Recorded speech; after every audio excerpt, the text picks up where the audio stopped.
নমস্কার। আজকে জনকল্যাণ শিবিরের দ্বিতীয় দিন।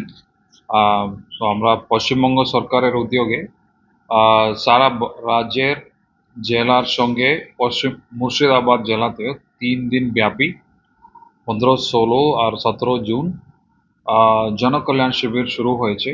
তো এই 3 দিনের মুর্শিদাবাদ জেলার রোজ 68টি করে মোট 204টি শিবির অনুষ্ঠিত হবে। আজকে এইটার দ্বিতীয় দিন আছে।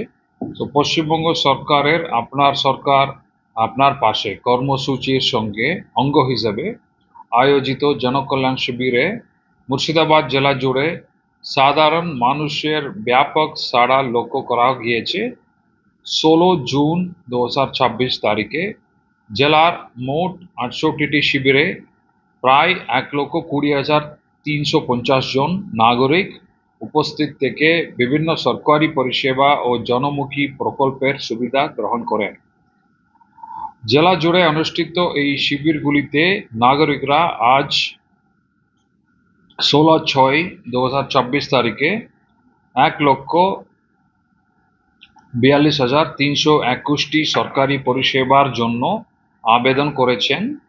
অর্থাৎ 2 দিনে মোট 2,08,361টি আবেদন জমা পড়েছে। এর মধ্যে উল্লেখযোগ্যভাবে আয়ুষ্মান ভারত প্রকল্পে আজ 48,443 জন, অর্থাৎ 2 দিনে মোট 70,863 জন। অন্নপূর্ণা যোজনায় আজকে 13,418 জন, অর্থাৎ 2 দিনে মোট 28,568 জন।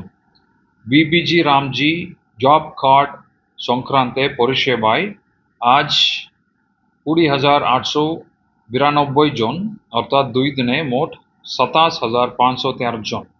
স্বাস্থ্য পরীক্ষা শিবিরে আজ 6,015 জন, অর্থাৎ 2 দিনে মোট 9,290 জন। পিএম উজ্জ্বলা যোজনায় আজকে 4,915 জন, অর্থাৎ 2 দিনে মোট 6,543 জন। এবং পিএম কিষাণ সম্মান নিধি সংক্রান্ত পরিষেবায় আজকের তারিখে 1,523 জন, অর্থাৎ 2 দিনে মোট 2,643 জন। এবং আজকের তারিখে ওল্ড এজ পেনশনে 7,801টি আবেদন করেছেন। এছাড়াও স্বনির্ভর গোষ্ঠীর ঋণ সংযোগ, প্রধানমন্ত্রী আবাস যোজনা শহর, পিএম বিশ্বকর্মা, ই শ্রম, আধার এনরোলমেন্ট অ্যান্ড সিডিং, সামাজিক সুরক্ষা প্রকল্প সহ বিভিন্ন সরকারি পরিষেবা সংক্রান্তে আবেদন গ্রহীত হয়েছে।